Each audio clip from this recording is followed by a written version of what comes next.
Hi, this is Max Gocher along here with Mike Abernathy.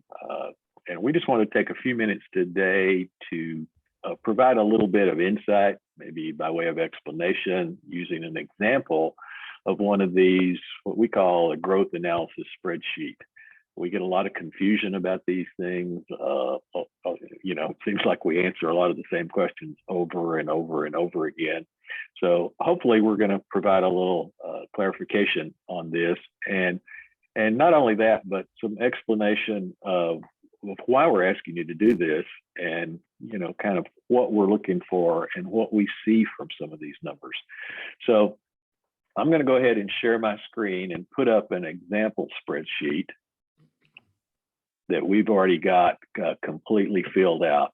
And, before Mike takes off here, let me just draw your attention over here to this bottom left section that you see down here. Now, this is actual information from an actual practice, but we've taken the doctor's name and all of the doctor's contact information out. So when you fill this out, you will put your information down here. For purposes of this little demonstration, I've simply put ours down here. So if after this you still have questions, there's the 800 number, there's our fax number if you should need that for any reason, there's Mike's cell number, Mike's email address, and then the website address for Summit. So just wanted to draw your attention to that. And Mike, go ahead. Yeah, we use this spreadsheet a lot.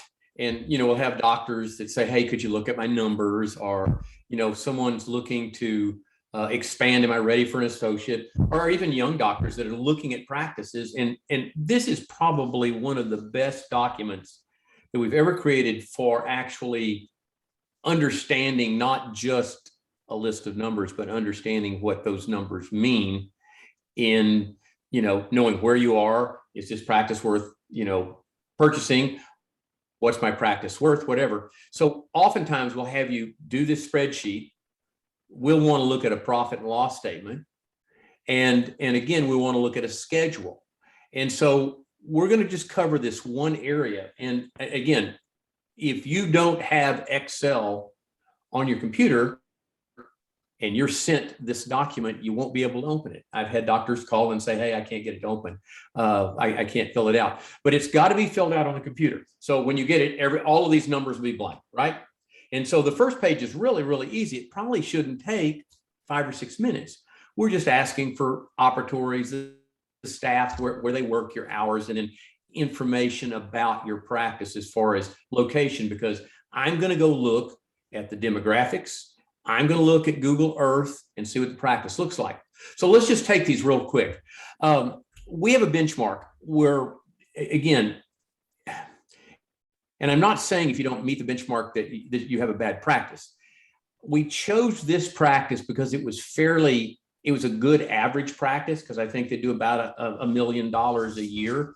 And so it's not just a $650,000 practice, not a $3 million practice. It's just, I think you can kind of understand here. So when we look at the number of employees, that total down there will be the accumulation of the associate doctor, the dental assistants, administrative staff, your office manager, your hygienist, will give us our total. And you'll notice that in this particular case is 5.2. And you'll notice that entry there, it says fractional entries are okay. We kind of want to know if you have part-time people, and that's going to affect those numbers. Any number you don't put down correctly will affect the third page of this spreadsheet, and there are 3 pages. So the first page is really easy to fill out, but we have benchmarks. For example, for an ideal practice, we're looking for about $20,000 to $25,000 of a net adjusted production per employee. Now, in that particular case, 5.2 would be around 104,000 to around 130. Now, if we look at the top where it says total operatories, we're looking at an ideal number of around 25,000 to 30,000 for ops per month. And that would be about 100 to 120 in this particular office. Now, I'm going to tell you a couple of things about this office because I can't share the name or anything, but 4 ops can be very limiting sometimes. And so if you're doing, and we'll see this on the next page, he's doing around $88,000 a month in collections. Okay. Ideal for staff would be about 104 or a little higher. For ops, it'd be about 100. We're getting close to being a blockage with those number of ops. He really already has a blockage because, and I know this, that he's booked real far out in hygiene and stuff. Okay. Now let's take a look at the schedule. Now, this is something we see all the time. The traditional Monday through Thursday, 8 to 5. Now, this happens to be a small town, not a lot of population. Income level is not real high. But again, when we look at this, this is going to be a challenge for a lot of you. If you're filling out yours and you see this, and you're kind of self-diagnosing yourself. Okay. You know, if you have just, you know, production of 13,000 per employee or, you know, about the same for operatories, there is room for improvement in your practices. And what we find when we have these low numbers is that when we start looking at profit, there's none in the practice. And so when I talked about the number of 20 to 25,000 per employee, 25 to 30 for op is real important to strive towards. On the schedule, we're working the traditional 32 hours a week. But if we look at a week, there are peak demand times, about 7 to 9 and about 3 to 5. Those are the times that in every practice gets booked out because that's when the patients want to come in. We all struggle from 10 to 2 or 3 to fill that sometimes. And if you have, you know, cancellations, no-shows, that's where you're going to see it. If you have unfilled appointments, that's what you're going to see, whether it's hygiene or doctor. So in this particular practice, especially in an area with low income, and it's very, I think there was 7,000 or 8,000 people in their zip code where normally there'd be 25,000. He's missing an opportunity by not working Fridays and Saturdays. Okay, is at least Fridays, and then maybe take a day off during the week. Let's go to one other thing here, Max, before we switch this page. I just want to mention this because it's going to be obvious on the next page. I told you he's doing around $87,689 a month. I went ahead and figured out that was around $685 an hour in this practice. Okay. Now we're going to find out what the doctor does in just a minute too. And of that 87,000, he's doing 71 grand. And that's about $559 per hour. I have a lot of doctors that own practices where we have associates working. He doesn't in his practice, but the production per doctor sometimes is very, very low. And when we start talking about these production numbers on the next pages, it will start showing up, and that'll translate right into your lack of profit in your overhead. So let's go to the next page. Now you'll notice on these as we're going through them, you have to fill out all of page 1 and you have to fill out all of page 2. And this is kind of garbage in, garbage out. The third page will be automatically populated based on formulas that are embedded in this spreadsheet to give us a certain number of conclusions that are real important in your practice.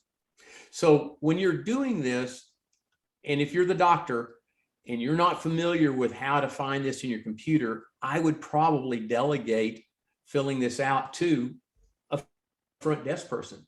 Now you notice at the top of this one, it's numbered 1 through 12. Ideally, what we're looking for is information or data for the last 12 months, okay? So if we were in a year and it was just June, we still want to know what the, prior months of for that practice where it started. And so the 12 months, the longer we look at, the more consistency and the more validity we'll have in the percentages and the dollar amounts and the averages we're looking at. Yeah. So like what you're saying, I think if I understand correctly, it's like if this were July, right? Mm-hmm. Then right here, 12 would be June. And 11 would be May. And 10 would be April. Right. All the way on back to last July. Right. So we're looking for the most recent complete 12 months. Right. So you just, whatever month we're in, whatever month you're in now, just go back to the prior month and then add the next 11 months going backwards. And that gets us what we want. And, you know, I've had, Max, some doctors fail to do that because, oh, well, we took off December, or there was a pandemic, you know, or, you know, we're doing better now. I only want you to look at the better now. Okay. Yeah. I'll pick that up when we look at it. I can see where the months change, right? I can see poor month, great month. I'm going to ask you about it. But again, we're trying to look at the warts and all picture of your practice. And one of the most important things that you need to look at here when we're talking about numbers is to pick out what 1% in your practice represents. In this practice, since he's doing about a million, 52,000 a year, 1% in this practice is $10,520. That means if you go back and look at the front page, or you look here and we look at on the back page and there's a percentages in there. If you're off a percentage point, that's costing you, in this example, $10,000. If you're doing, you know, $3 million, that's $30,000 that you're off. A lot of difference here. So every number matters here. I get questions about the first 3 line items, Max. Total days the office is open. I mean, to me, that seems very obvious, but yeah, I mean, if your office is open, that was the day it was open, and you just add this up. Doctors, I mean, if you had 2 doctors, Max, he only has 1, just himself, but it does include the total of all of the doctor's days worked. So if you had 2 doctors working a day, that would be 2 days worth of doctors. Okay. Am I explaining that? Because you answer these questions all the time, Max. Yeah, like out here where it says the total number of days open is 22. If you had 2 full-time doctors, that number right there would not be 22. It would be 44. Yes. Right. And it could be less than what that is if he didn't work. I mean, in some states, you don't have to be there, and your hygienist could be there. Correct. But the more correct numbers you place, the more meaning this will have to helping you make decisions about your practice. I just got through talking to a lady. She couldn't understand about the hygiene. And the confusion was, I have part-time hygienist, I have full-time hygienist. I don't understand what the total of all hygiene days worked was. Okay, well, your part-time person, if they work, let's say you work 4 days, they worked 2, then that would be 2 days, right? Or in that particular case, for a month, that would be 8 days. Okay, I mean, so I don't think it's that complicated, but you know, if you have any questions on the first part of this, you've got our numbers, just give us a call and we'll be glad to help you. Now, this is interesting too, because I would say, and maybe I'm exaggerating, Max, I would say probably 70–80% of the doctors who fill this all out to kind of discover where they are or to help us see what it is, and we talk to them about it, is they have on this next line of the number of new patients referred by existing patients. They either don't know what that means or it's totally blank. They don't track that. Now, I don't have any idea where they got these numbers. I'm assuming they're tracking them, but please don't make up a number. Okay. Don't just assume that they're all direct referrals because you're a fee-for-service practice, or that you don't spend money on marketing. There are a million ways to market. Okay. We want to try to figure out where they're coming. But in this particular case, this doctor is getting 6.4 new patients from other existing patients saying, hey, I go there, you need to go there. Well, you look at that and that indicates some important things about your practice. That's only 24 to 25% of the patients that come to this practice come from direct referrals. And we tend to think of kind of a default setting, you know, a minimal goal would be 50% coming from direct referrals. And that's difficult to do. But we also see if we don't start seeing more direct referrals, we see the doctors, if they're trying to grow, spend more and more money on marketing, but they're not inspiring the patients enough that they want to refer all their friends and neighbors. That's a huge challenge. I mean, if there was one number I was going to look at, see if your practice is doing well, it was this number. Now, this is interesting because I know this doctor was challenged with just 4 ops. They moved to an office that had 6. When he moved to the 6 op office, the direct referrals went up to 84%, and he doubled the number of new patients. So there definitely had been a blockage there. So we're drawing conclusions by looking at these numbers, and you need to do that too if you're filling this out. Okay, so one other thing I would add there is sometimes we'll see these and the numbers will be inverted, right? You know, like if you read down that line of referred by existing patients, it could look just like that: 6, 7, 7, 7, 3, 12, 10. But then the next line would be 0. So that the total new patients seen would be, they would be all referred patients, right? Yeah, if which you know, you taking what you just said, that you'd say, oh, that's awesome, you know, but no, because usually the number is just too small to provide any significant growth. It takes both. You cannot manage what you don't measure. Okay. Yeah. And I see doctors like, well, I don't really know my numbers. I mean, they start, you know, with this excuse that I understand nobody likes to look at the numbers, but we're showing you a way to dumb this down to 10 or 12 numbers. Okay. And it makes a huge difference. We'll do the same thing when we talk about profit loss statement. We'll dumb it down for you so that it's very clear that it would take seconds to view this. And we've had doctors that have actually continued to use this growth analysis spreadsheet by every time they had a month past the 12, they just added the next month to the end. And so they kept a continuous 12-month trailer to see how they were doing. And it's awesome. The minute they started measuring it, I could tell the month started getting better. So. And, you know, and 2 things, you know, I mean, assuming you're doing pretty well, and like this doctor, you know, he wanted to probably borrow some money for this new office that he was constructing, right? You take this to the banker, they will be totally blown away. If they can see your growth and see your numbers and see that you're paying attention. Same thing if you ever wanted to sell your practice, you know, you show that to a broker, you show that to a prospective buyer, you show that to some DSO group, they're going to say, oh, this guy's pretty sharp. We can't lowball this guy. Right. Same thing if you're buying a practice too. If you start seeing, you know, like this 4-op practice, you know, with 26 new patients, I mean, think about it this way. I mean, it works no matter what you're doing with a practice. Knowing these numbers is a big determination of how you act. If I'm buying a practice, I'd be concerned that if I was taking over a lease, that this is too small. I'm going to outgrow it. I don't want to sign a long-term lease here. If I'm looking at it and there's no direct referrals, I'm start looking at the reviews. I start, you know, and it all starts to fit together. Okay. And you're going, not that you still wouldn't buy it, not that you wouldn't still try to improve on it, but now you know areas you're going to have to deal with, whether you're an owner or a potential buyer or seller or whatever here. And so you can get more money. You can save money on buying.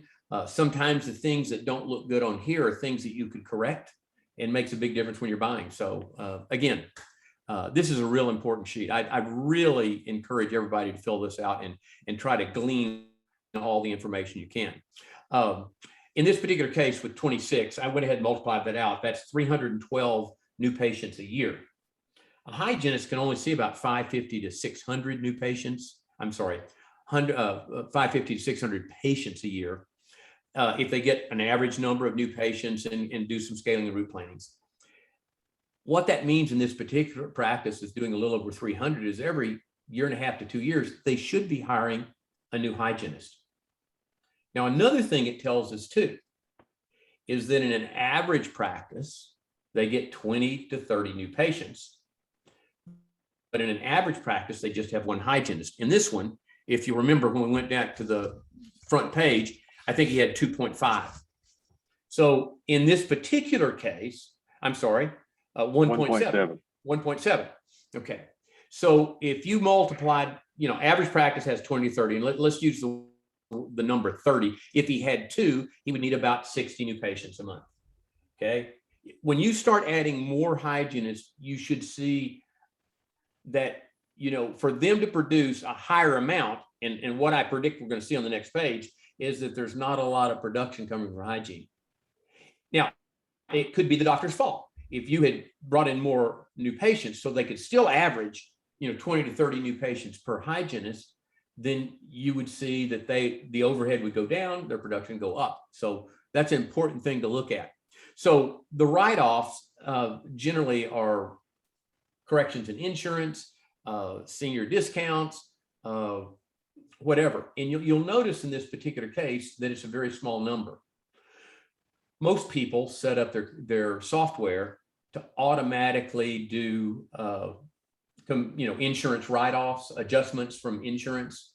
So again, we're going to look here on this next page and we'll see what his collections look like and stuff. But generally what I'll find in your total write-offs is somewhere in 25 to 35%. Would that be about what you see, Max, if the software isn't automatically adjusting this? Yes. Okay. And so that gets us down to the collections, which we're going to see in a moment. And we're going to see that what the doctor does and what the hygienist does. And as I told you before, in this particular case, the doctor was producing around $559 an hour. Now, an average doctor is going to do around 4. So he's doing better than that. But it's still not a whole lot. Okay. Let's go down to the bottom of this page just a second. Now, he's a young doctor. He's on this practice for 4 years. Not only was the location challenging, but the facility itself wasn't very nice. It was an elementary school that was converted into little offices. So it was tiny, really tiny. You could walk in, but you had to kind of back out because there wasn't room to turn around. His hygienists are paid hourly, which is around $35. Now, one of the things that have been more challenging to doctors is when we start looking at what you pay your associates and your hygienists. So keep in mind, when you write down you're paying them $35 per hour, it's not $35 an hour, it's $35 plus the taxes, plus benefits, okay? And so it's gonna be a certain amount. We're looking ideally to try to produce 3 times what we pay them, okay? And so you're gonna see this in just a second on the next page here. Now, if there was an associate salary down there, one of the things I see doctors do if they want us to look at this, they don't understand a spreadsheet. They tend to want to type more than will fit in one cell.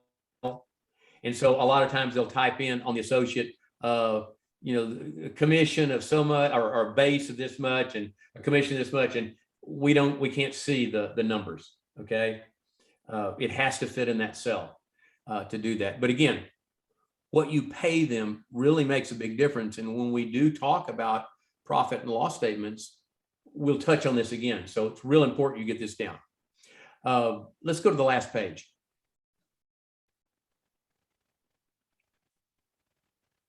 Okay, now hopefully everybody can see this. Now, if you fill this out and you didn't do a good job of filling it in, you weren't very accurate, or you're just guessing, it will affect this page. And I know for a fact these numbers are straight on. And so look at the top under collection ratio. One of the things that I see kind of weird here is that he kind of pogos a little bit, like you see on the 4th month there. It's only an 83% collection rate. Now, keep in mind, 1% for this practice is $10,000. So it's a bunch of money that didn't collect that down. Then it's 115. And then it goes over here to the 11, and then it's 88% there. Oftentimes, I'll see 3 or 4 of these so they're going way up or way down. We had a client that I saw that in, and I kind of mentioned about, well, you might want to check to make sure someone's not embezzling money. And they were embezzling money, okay? So again, it should be, if you've been in practice 3, 4, 5 years, these shouldn't radically change unless you, let's say in that 4th month, you took off a week or 2, okay? But the collection percentage shouldn't change. What would change would be the production for the month. You still should be, the percentages should be very, very close. And as it turns out, he collects 100%. Awesome. If you're collecting less than 98%, you have huge room for improvement. I think you could produce and collect over 100%, especially if you're having people prepay. So in this particular case, gets a big check mark on there. It's 100%. The next one, production per new patient ratio. We tend to think of practices, or I do, of being average, and then being really good, and then being kind of a boutique practice based on this number. Now, I know for a fact this is not a boutique practice. Okay, it's just farmers and kids and regular folks coming in to get their dentistry done. But he only has about 26 new patients per month, and he produces pretty well. So he does implants, he does ortho, he does things that maybe the average practice wouldn't do. In an average practice, we're usually seeing around $1,400 per month in new patient. The way this works is we're just dividing the new patient into the net adjusted production. Okay, so that's pretty high. A really good practice is going to be around 25 to 3,500. And if you're up in the 5,000 or 6,000, you're probably more an adult practice with adults coming in that do a lot of crown and bridge, and you probably don't have that many employees. It's more of a boutique practice. So in this case, it is from the new patients, they're just average patients, but he does an above average ability. So he does great at case presentation. Okay. And it goes on production per day, production per operatory. And we'll touch on that now. Ideally, it should be around 25 to 30, but he's at 22 now. So he should be feeling, the closer you get to that ideal of 25 or 30, it's almost like counterintuitive, but you're thinking, well, I still have hold on my schedule. I don't need another operatory. The month he switched over, I mean, he doubled his collection ratio. His new patients just skyrocketed, and he went to 87% direct referrals instead of 26%. Okay. So again, where you're practicing, how you practice, and what it looks like makes a big difference. In this case, he's doing pretty good, but he's close to a blockage. So red flag, we need to do something about the capacity of that facility. The next one, the 16,000, normally I see average around 13 to 14. So he's doing better than that, but just with a tiny bit of tweaking, I think he can get that up to 20,000, and he did. Okay, he did it. It made a huge jump as he started working on the culture of the practice and helping the hygienists to understand how they could produce more. Because there's only 2 producers in the practice, but they depend on all of the staff to do well. Okay, now the production per day per doctor, and then it's got a total of all hygiene production, and then he's got 1.7 hygienists. So they're doing 607 a day, which is not much. What do you see, Max, in a good practice? Well, I think $1,000 a day is a good number to shoot for. In a good practice, it can vary way on up from that, right. 1,500, 2,000. Okay. So in this particular case, because they're doing 22% instead of 33, there is a shortfall of, about 11%. Now, 11% in this practice would be $110,000 a year, with the overhead staying exactly the same, office open exactly the same hours, even though he could do better hours. That's an area that we need some looking at. And the doctor working no more hours. Right, and the doctor not working any harder or working more hours. Right. Now, right. What ideally we're moving towards twice the number of hygiene hours as doctor hours. And when he moved into the new facility, the reason it was 1.7, he didn't have room for the hygienist. Yeah. He didn't have a swing room, with 4 ops. He just, couldn't make that work. The minute he got where he had 6, and he actually has the availability of 11 ops in this particular practice. So Again, it just worked out real well, and it totally changed these numbers. So a lot of times you're going to look at some of these conclusions and realize you're falling real short. Sometimes it's the smallest thing back this way that we could change, and then all of a sudden you're going to see it affect this. You know, like the number of direct referrals. You know, you get that up, all of a sudden you've got more patients coming in. You're not booked way far out, so there's not the cancellation and no-show rate you get when you can't get them in a timely fashion. Just everything matters here. And so make sure you take the time to fill this out. Make sure you take the time to look at your numbers, and like it or not, it's there. And you can make decisions now to start changing this. You know, we all start on a journey to go towards a better result usually. You know, I mean, we want to get somewhere. We're trying to give you the benchmarks to shoot for. You can't hit a target you can't see. And again, in no way are we suggesting if you fall short in some of these that you don't have a good practice. There's just room for improvement. Okay. Anything else, Max? No, just other than to, you know, maybe reiterate again, you fill out the numbers on the first page, you fill out the numbers on the second page, scroll back up there, and then you don't fill out anything on this page. It just automatically comes in and populates all these numbers, pulls them from the previous page, does all the math to get the averages and all that. That's all automatic. So it's not as daunting as it might look as we're making it look here.